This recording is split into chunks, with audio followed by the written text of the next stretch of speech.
한 독립운동가의 이야기. 그의 죽음은 조용했다. 진짜 친일파 아니야? 그의 집을 정리할 때마다 이상한 증거들이 자꾸 나왔다. 그럴 리 없어. 일부분만 보고 비난하는 사람들이 난무했다. 때로는 침묵과 인내가 가장 큰 용기일 수 있다는 걸 대부분의 사람들은 모른다. 본래 이름을 숨기며 살아갈 수밖에 없었던 한 독립운동가의 이야기. 그의 애국심은 그 누구보다 값졌습니다. 2024년 11월 찬바람이 불던 늦가을 아침. 서울 변두리의 작은 장례식장에는 조문객이 5명뿐이었다. 고 김상진, 향년 92세. 평생을 독거노인으로 살다간 그의 마지막 길을 배웅하는 사람은 통장 박 씨와 동네 노인정 친구 몇 명이 전부였다. 참 쓸쓸하네. 그래도 살아생전엔 꽤 있어 보였는데. 노인정에서 함께 장기를 두던 정노인이 혀를 찼다. 영정사진 속 김상진은 온화한 미소를 짓고 있었지만 그 미소가 오히려 더 처연해 보였다. 자식도 없고 친척도 없었나 봐. 구청에서 연락할 때를 찾는다고 했는데 아무도 없대. 통장 박 씨가 한숨을 쉬며 말했다. 그녀는 김상진이 살던 반지하 월세방의 관리를 맡고 있었다. 매달 월세를 받으러 갈 때마다 김상진은 정확히 봉투에 넣어 준비해 두곤 했다. 빈소 한쪽 구석에 앉아있던 젊은 여자가 눈에 띄었다. 이지은, 32세, 동네 복지센터 사회복지사였다. 그녀는 김상진을 정기적으로 방문했던 유일한 사람이었다. 손에는 김상진이 생전에 맡겼다는 낡은 가죽 가방이 들려 있었다. 할아버지가 돌아가시기 일주일 전에 이걸 맡기셨어요. 제가 믿을 만한 사람이라면서 장례식이 끝나고 나서 열어보라고 하셨죠. 지은은 가방을 바라보며 회상에 잠겼다. 김상진은 늘 검소했다. 한 달에 받는 기초노령연금 65만 원으로 생활하면서도 불평 한 번 없었다. 옷은 늘 깔끔했지만 낡았고 끼니는 주로 동네 무료급식소에서 해결했다. 그래도 이상한 게 있어요. 할아버지 방에 책이 정말 많았거든요. 역사책, 특히 일제강점기 관련 책들이요. 그리고 가끔 일본어로 뭔가를 중얼거리시곤 했어요. 정노인이 고개를 끄덕였다. 맞아, 나도 들었어. 일본말 참 잘하시더라고. 어디서 배웠냐고 물어봤더니 그냥 웃기만 하시고 장례식이 끝나고 화장장으로 향하는 운구차를 배웅한 후 지은은 복지센터로 돌아왔다. 센터장과 함께 김상진이 맡긴 가방을 열어보기로 했다. 가방 안에는 봉투 여러 개와 낡은 수첩, 그리고 오래된 사진 몇 장이 들어있었다. 첫 번째 봉투를 열자 모두가 숨을 들이켰다. 통장 여러 개가 나왔다. 잔고를 확인한 센터장의 얼굴이 창백해졌다. 이게 뭐죠? 23억, 23억 원. 여러 은행에 분산되어 있던 예금을 합치니 총 23억 원이 넘었다. 기초노령연금을 받으며 반지하 월세방에 살던 독거노인이 이런 거금을 가지고 있었다니. 이거 범죄 수익 아닐까요? 혹시 마약이나. 센터장의 의심스러운 목소리에 지은도 불안해졌다. 하지만 다음 봉투를 열면서 그들의 의심은 더 깊어졌다. 일본 기업들의 주식 증서가 나왔다. 미쓰비시, 미쓰이, 스미토모. 일제강점기 시절 조선인을 착취했던 대표적인 전범 기업들이었다. 이 할아버지, 친일파였나? 센터장의 목소리에 분노가 섞였다. 일본 기업 주식을 이렇게 많이 가지고 있다니. 그것도 전범 기업들을. 주식 가치를 대충 계산해 보니 이것만으로도 수십억은 될 것 같았다. 지은은 믿을 수 없다는 표정으로 수첩을 펼쳤다. 거기에는 일본어와 한글이 섞인 일기가 빼곡히 적혀 있었다. 날짜를 보니 1950년대부터 최근까지 이어져 있었다. 1952년 3월 15일. 오늘도 미쓰비시 주식을 샀다. 놈들이 조선에서 빼앗아 간 것. 이렇게라도 되찾아야 한다. 언젠가 이 돈은 제자리로 돌아갈 것이다. 무슨 의미인지 알 수 없는 구절이었다. 지은이 계속 읽어내려갔다. 1975년 8월 15일. 광복 30주년. 하지만 나는 아직도 싸우고 있다.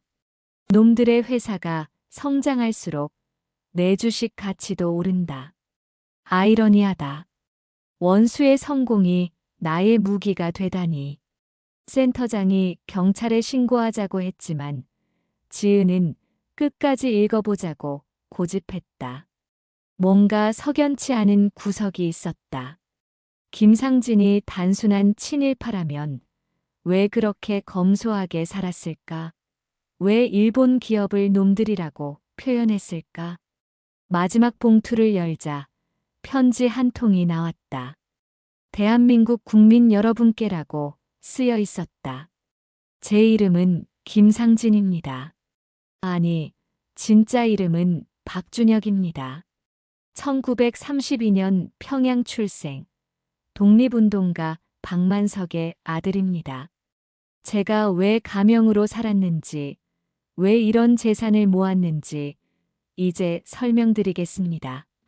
지은과 센터장은 숨을 죽이고 편지를 읽어내려갔다.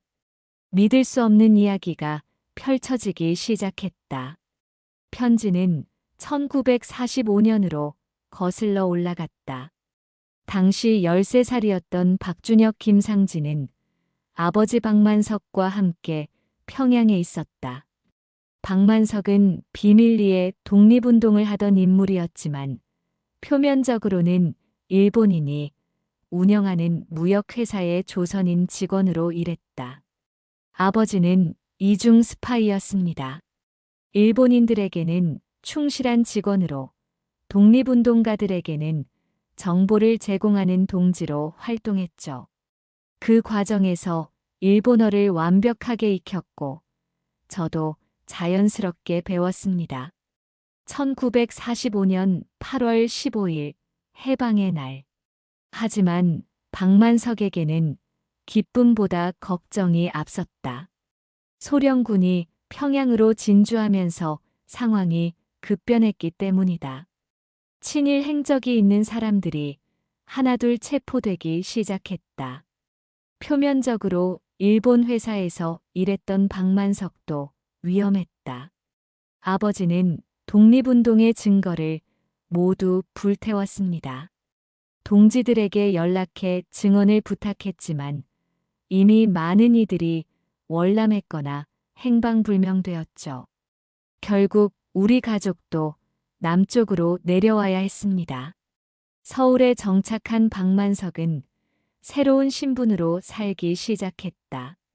하지만 6.25 전쟁이 터지면서 또다시 비극이 찾아왔다. 아버지는 인민군에게 끌려갔고 어머니는 폭격에 목숨을 잃었다. 18살의 박준혁은 하루아침에 고아가 되었다. 저는 살기 위해 김상진이라는 가명을 만들었습니다. 전쟁고아들이 넘쳐나던 시절 신분을 확인할 방법도 없었죠. 그리고 일본어 실력을 살려 미군 부대에서 통역 일을 시작했습니다. 편지를 읽던 지은의 눈에 눈물이 맺혔다. 그 시절 얼마나 많은 사람들이 이런 아픔을 겪었을까. 김상진으로 다시 태어난 박준혁은 놀라운 계획을 세웠다. 전쟁이 끝난 후 일본과의 교역이 재개되면서 그는 통역과 무역 중개를 하며 돈을 모으기 시작했다. 그리고 그 돈으로 일본 전범 기업들의 주식을 사들였다. 복수였습니다. 그들이 조선에서 착취한 부를 되찾는 유일한 방법이라고 생각했죠. 1960년대 한일 수교가 이루어지면서 일본 기업들이 다시 한국에 진출했습니다. 저는 그들의 통역을 하며 정보를 모았고 더 많은 주식을 샀습니다. 센터장이 고개를 저었다. 그래도 이건 친일 아닌가요? 지은이 손을 들어 제지했다. 끝까지 읽어보세요. 뭔가 더 있을 것 같아요. 편지는 계속되었다. 1970년대 김상진은 이미 상당한 부를 축적했다. 일본 경제가 고도 성장을 하면서 주식 가치가 치솟았기 때문이다. 하지만 그는 단 한 푼도 개인적으로 쓰지 않았다. 저는 결혼도 가족도 포기했습니다. 이 돈은 제 것이 아니었으니까요. 조선인들의 피와 땀이 담긴 돈이었습니다. 하지만 누구에게 어떻게 돌려줘야 할지 몰랐습니다. 1980년대 김상진은 비밀리에 독립운동가 후손들을 찾아다니며 지원했다. 학비가 없어 공부를 못하는 아이들, 병원비가 없어 고통받는 노인들. 하지만 자신의 신분은 끝까지 숨겼다. 왜 숨겼냐고요? 제가 독립운동가의 아들이라는 증거가 없었기 때문입니다. 아버지의 활동은 모두 비밀이었고 증인도 기록도 없었죠. 섣불리 나섰다가 사기꾼 취급받을까 두려웠습니다. 지은이 수첩을 더 자세히 살펴보니 낯선 이름들이 반복적으로 등장했다. 야마다, 사토, 다나카. 일본인 이름들이었다. 그런데 그 옆에는 한글로 메모가 적혀 있었다. 야마다 1943년 평양 군수공장 책임자. 강제징용 조선인 300명. 사토 위안소 운영. 다나카 식량 수탈 담당. 김상진은 평생 동안 일제강점기 전범들의 명단을 수집하고 있었던 것이다. 그들이 전후에 어떻게 살고 있는지, 어떤 기업을 운영하는지 꼼꼼히 기록했다. 센터장이 놀란 목소리로 말했다. 이건 엄청난 사료 아닌가요? 역사학계에 제출하면. 지은이 고개를 끄덕였다.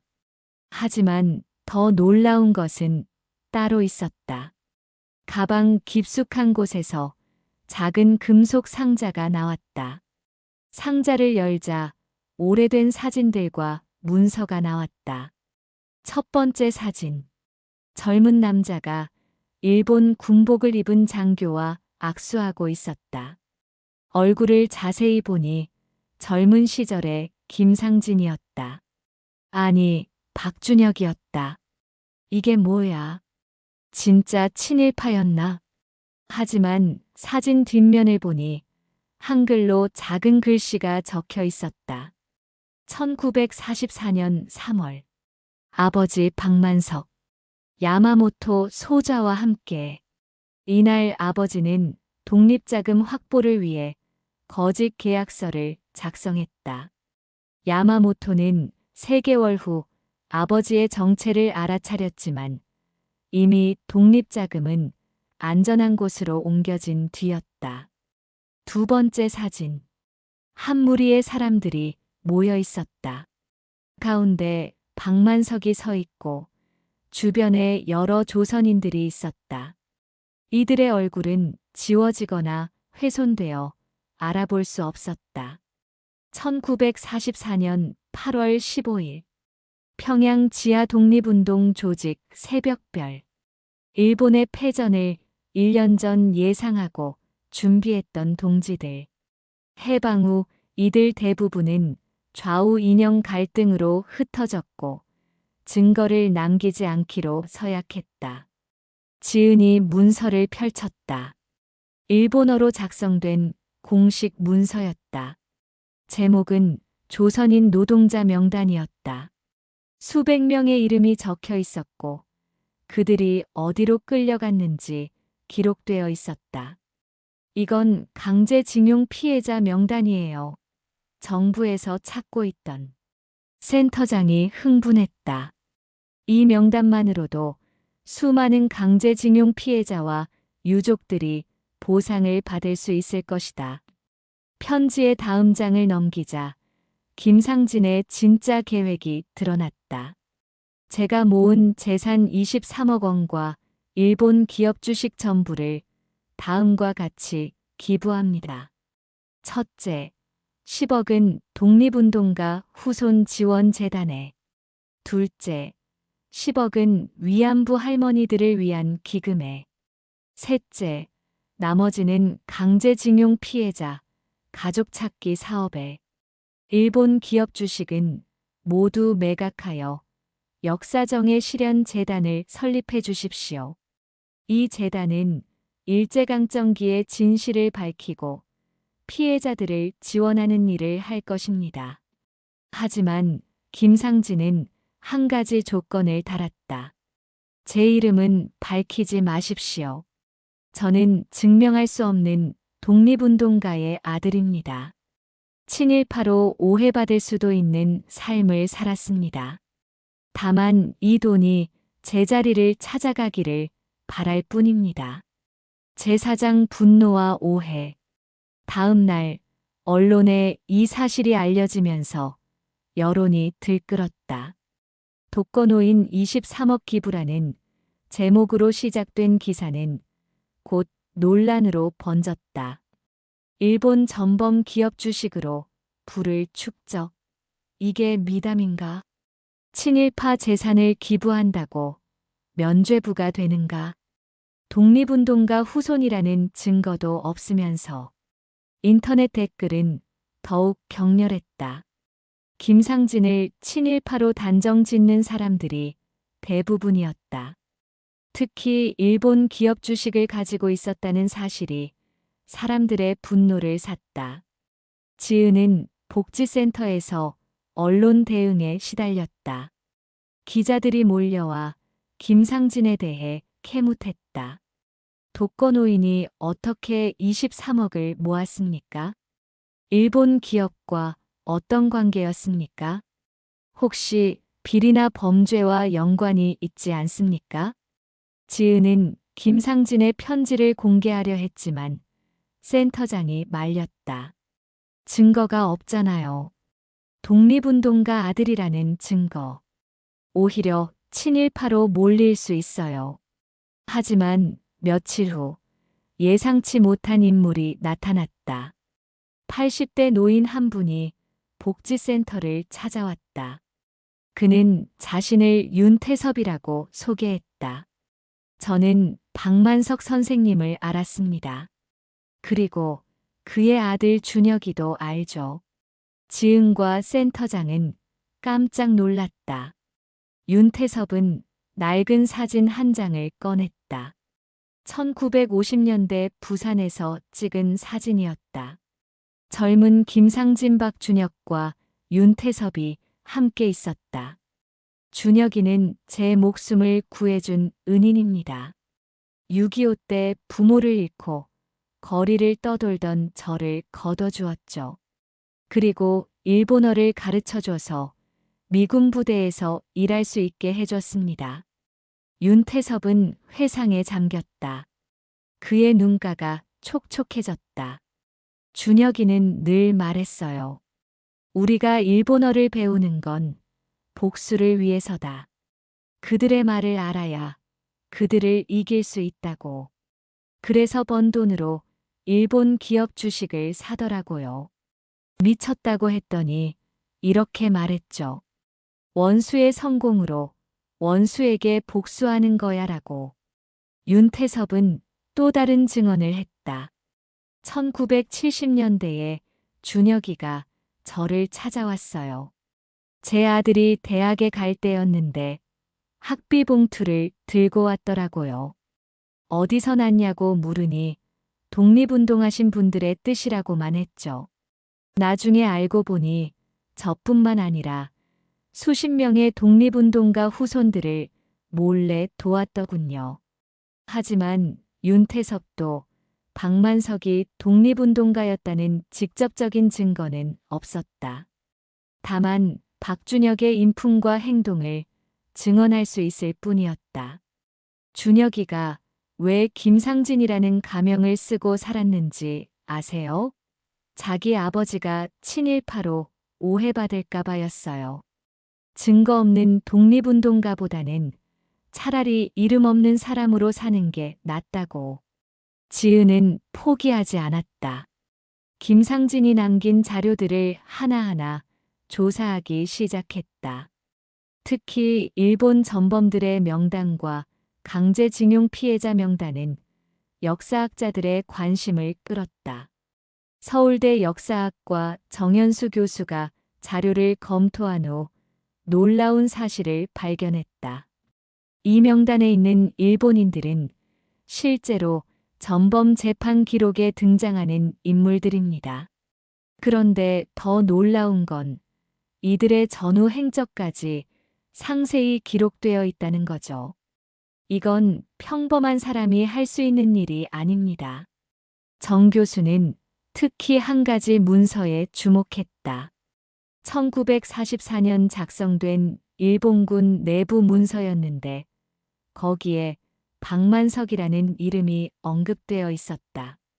조선인 박만석, 표면적으로 협력하나 주의 관찰 필요라고 적혀 있네요. 이건 일본군도 박만석을 의심하고 있었다는 증거입니다. 또 다른 증거도 나타났다. 국가기록원에서 1945년 해방 직후 작성된 문서를 찾았는데 거기에 새벽별이라는 조직명이 언급되어 있었다. 비록 구체적인 활동 내역은 없었지만 평양 지역 비밀 독립운동 조직으로 기록되어 있었다. 하지만 여전히 여론은 냉담했다. 특히 일부 독립운동 단체에서 강하게 반발했다. 증거도 불확실한 사람에게 독립운동가 후손 지원금을 맡길 수 없다. 일본 기업 주식으로 번 돈은 더러운 돈이다. 논란이 계속되던 중 일본에서 뜻밖의 연락이 왔다. 도쿄에 사는 한 일본인 노인이 한국 언론의 보도를 보고 연락을 해온 것이다. 저는 야마모토 대좌의 아들입니다. 아버지의 유품을 정리하다가 발견한 일기가 있는데 거기에 박만석이라는 조선인 이야기가 나옵니다. 야마모토의 일기에는 충격적인 내용이 적혀 있었다. 1944년 5월 23일 박만석이라는 조선인이 흥미롭다. 겉으로는 충성스러운 한국 시민인 척하지만 그의 눈빛은 다르다. 나를 속이고 있다는 걸 안다. 하지만 증거를 잡을 수 없다. 영리한 자다. 1944년 12월 10일 드디어 박만석의 정체를 알아냈다. 그는 독립운동 조직과 연결되어 있다. 하지만 이미 늦었다. 그가 빼돌린 자금은 찾을 수 없다. 체포하려 했으나 이미 사라졌다. 이 일기가 공개되면서 상황이 반전되기 시작했다. 박만석이 실제로 일본군을 속이며 독립운동을 했다는 증거가 나온 것이다. 야마모토의 일기가 공개된 후 숨어있던 증인들이 하나둘 나타나기 시작했다. 88세의 강순자 할머니가 언론 앞에 나섰다. 그녀는 평양 출신으로 박만석 가족을 알고 있었다고 했다. 박만석 아저씨는 동네에서 친일파로 손가락질 받았어요. 일본 회사에 다닌다고. 하지만 우리 아버지는 알고 있었죠. 박 아저씨가 몰래 독립자금을 대고 있다는 걸. 우리 아버지도 그 조직의 일원이었거든요. 강 할머니는 낡은 편지 하나를 꺼냈다. 그녀의 아버지가 1945년 해방 직전에 쓴 편지였다. 동지 박만석이 일본군의 정체가 탄로났다. 그와 가족의 안전을 위해 모든 증거를 인멸하기로 했다. 훗날 역사가 그를 기억하지 못하더라도 우리는 그의 희생을 잊지 않을 것이다. 또 다른 증인도 나타났다. 일본에 거주하는 제1교포 2세 김도진 75세이었다. 그의 아버지는 강제징용 피해자였는데 해방 후 일본에 남았다고 했다. 제 아버지가 생전에 늘 한 분을 찾았어요. 박만석이라는 분을요. 강제징용 수용소에 갇혀 있을 때 몰래 음식과 약을 전달해준 조선인이 있었는데 그가 박만석이었다고 했어요. 김도진은 아버지의 유품에서 찾은 쪽지를 보여주었다. 일본어로 쓰여 있었지만 끝에 한글로 희망을 잃지 마시오 마이너스 박만석이라고 적혀 있었다. 아버지는 그 쪽지를 평생 품고 사셨어요. 자신을 살린 은인이라면서요. 해방 후에 찾으려 했지만 소식이 끊겼다고 하셨죠. 증언이 이어지면서 김상진, 아니 박준혁의 삶도 재조명받기 시작했다. 복지센터로 수많은 전화가 걸려왔다. 1985년에 제 아버지 병원비를 대준 익명의 후원자가 그 할아버지였어요. 우리 어머니가 독립운동가 후손인데 20년 전 갑자기 장학금을 받았어요.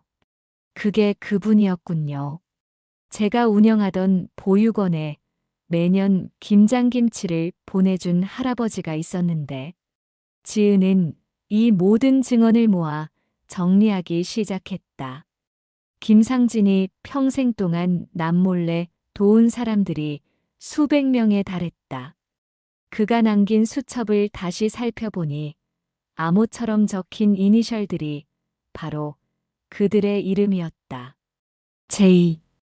H 1985년 3월 병원비 500만 원. K. S 1992년 9월 대학 등록금 200만 원. 독립운동가 LC 후손 1998년부터 매월 30만 원.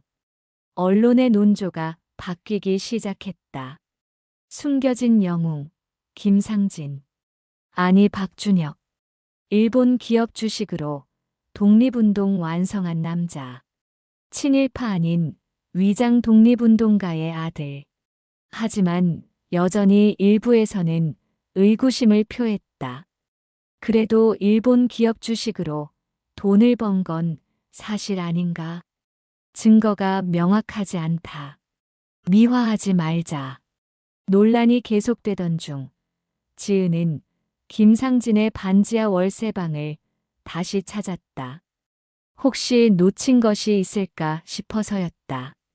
좁고 낡은 방에는 여전히 그의 흔적이 남아 있었다. 책장의 책들, 낡은 옷가지들, 그리고 벽에 걸린 작은 액자. 액자 속에는 아무것도 없었다. 그저 빈 액자였다.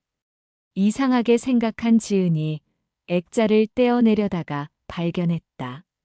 액자 뒤에 뭔가 숨겨져 있었다. 작은 열쇠였다. 은행 금고 열쇠처럼 보였다. 열쇠에는 숫자가 적혀 있었다. 1945년 8월 15일. 지은은 김상진이 거래했던 은행들을 찾아다녔다. 마침내 한 은행에서 그 번호에 해당하는 금고를 찾았다. 김상진이 50년 전에 임대한 금고였다. 금고를 열자 충격적인 것들이 나왔다. 첫째, 독립운동 자금 횡령 혐의로 쓰인 일본군 문서. 박만석이 일본 군수물자를 빼돌려 독립운동 자금으로 썼다는 내용이었다. 일본군 내부 감사 보고서였는데 이것은 역설적으로 박만석의 독립운동을 증명하는 확실한 증거였다. 둘째, 박만석이 쓴 편지. 아들 준혁에게 보내는 편지였다. 사랑하는 아들 준혁에게. 이 편지를 읽을 때 아버지는 아마 곁에 없을 것이다. 우리의 싸움은 증거를 남기면 안 되는 싸움이었다. 너는 친일파의 아들로 오해받을 수도 있다. 하지만 기억해라.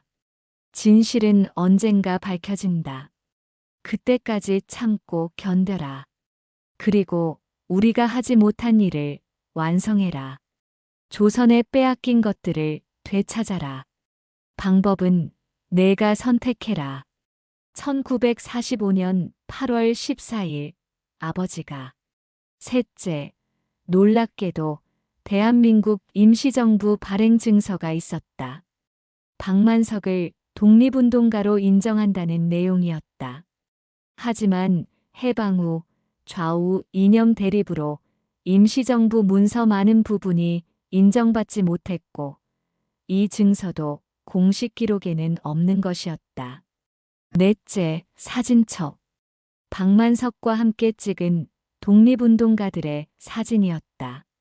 얼굴이 지워진 사람들 중 일부는 역사책에서 본 유명한 독립운동가들이었다.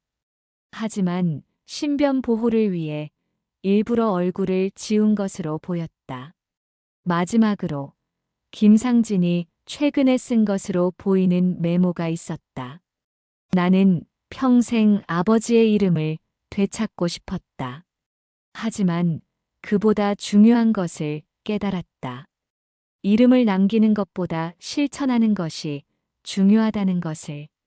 아버지가 목숨 걸고 지키려 했던 것은 명예가 아니라 조국이었다. 나도 그렇게 살았다. 비록 이름은 숨겼지만 뜻은 이어갔다. 일본 기업의 주식을 산 것을 누군가는 비난할 것이다. 하지만 이것이 내가 선택한 방법이었다. 그들이 빼앗은 재산을 그들의 성장을 통해 되찾는 것. 복수가 아니라 정의의 실현이었다. 이제 이 모든 것을 조국에 돌려준다. 내 이름은 역사에 남지 않아도 좋다. 다만 이 돈이 진짜 필요한 곳에 쓰이기를 바랄 뿐이다. 2024년 10월 김상진 박준혁. 모든 증거가 공개되면서 여론은 완전히 바뀌었다. 김상진은 더 이상 의심의 대상이 아니라 존경의 대상이 되었다.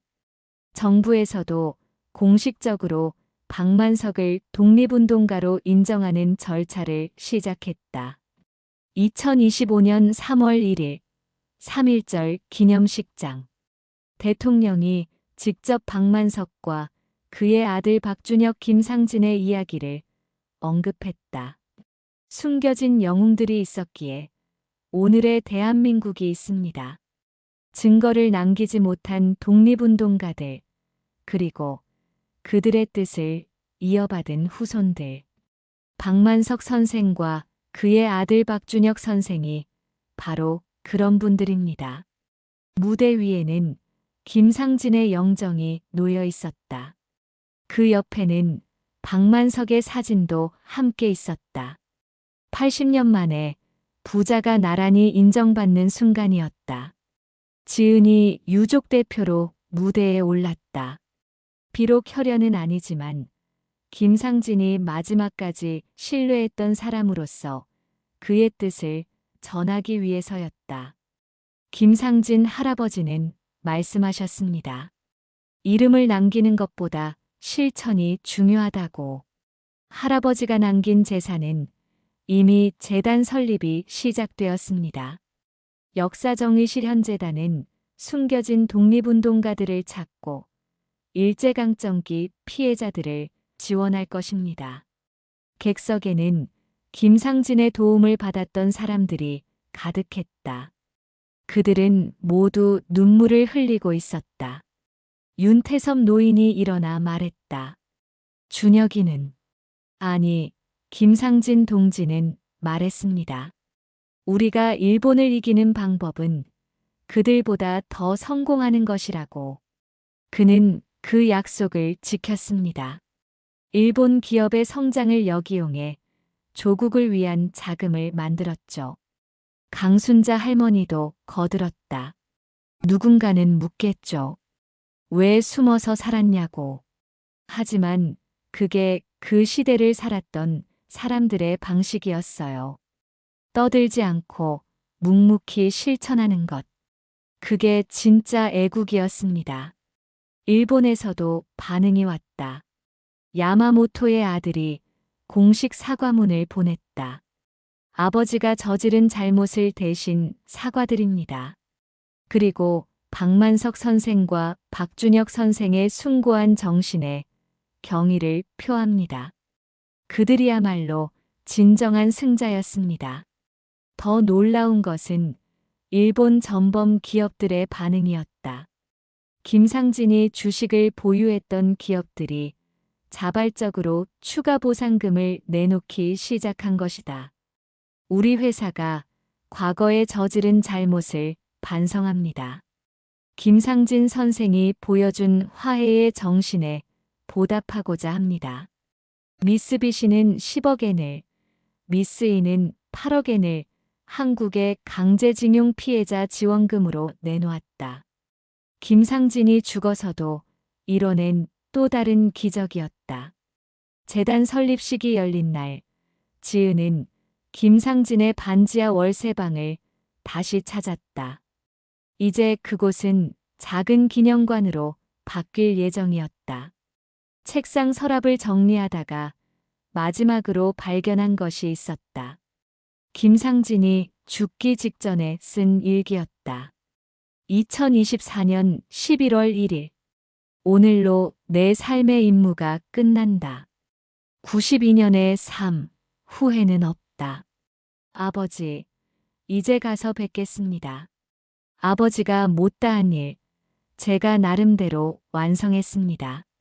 일본과 싸우는 방법은 여러 가지가 있었습니다. 누군가는 총을 들었고, 누군가는 펜을 들었습니다. 저는 그들의 주식을 샀습니다. 그들의 성공을 우리의 무기로 만들었습니다. 이제 모든 것을 내려놓습니다. 제 이름은 기억되지 않아도 좋습니다.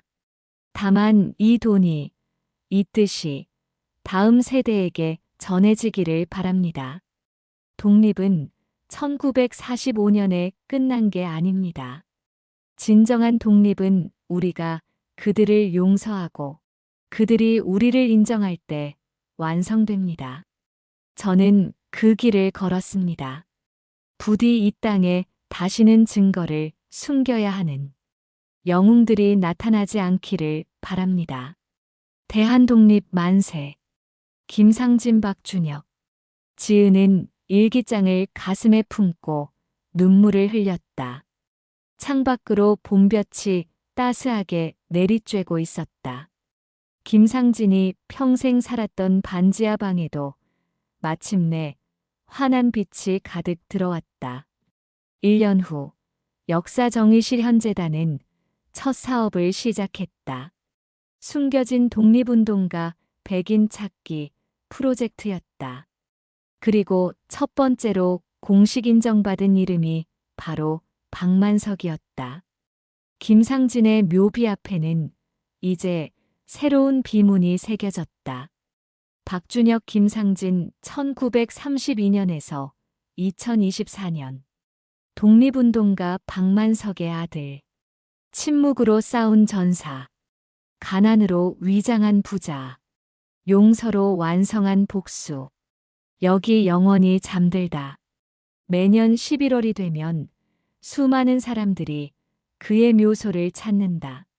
친일파로 오해받을 뻔했던 한 남자. 하지만 그 누구보다 치열하게 독립운동을 이어갔던 숨은 영웅. 그의 삶이 증명한 것은 단순한 애국심이 아니었다. 진정한 용기는 때로는 침묵 속에 있고, 진정한 복수는 용서와 화해로 완성된다는 것을. 그리고 무엇보다 이름을 남기지 않아도 역사는 진실을 기억한다는 것을. 이 이야기를 읽으신 여러분께 우리는 종종 겉모습만으로 사람을 판단합니다.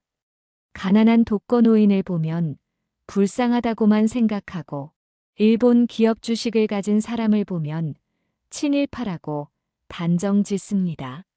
하지만 김상진, 아니 박준혁 할아버지의 이야기가 보여주듯 진실은 때로 깊은 곳에 숨어 있습니다. 역사는 승자의 기록이라고 합니다. 하지만 진짜 역사는 이름 없는 영웅들이 만들어갑니다. 증거를 남기지 못한 독립운동가들, 침묵으로 싸운 전사들, 오해를 감수하며 신념을 지킨 사람들. 오늘도 어딘가에서는 제2, 제3의 김상진이 살고 있을지 모릅니다. 겉으로 보기에는 평범하거나 초라해 보이는 사람이 실은 놀라운 이야기를 품고 있을 수 있습니다. 이 이야기가 전하고자 하는 메시지는 단순합니다.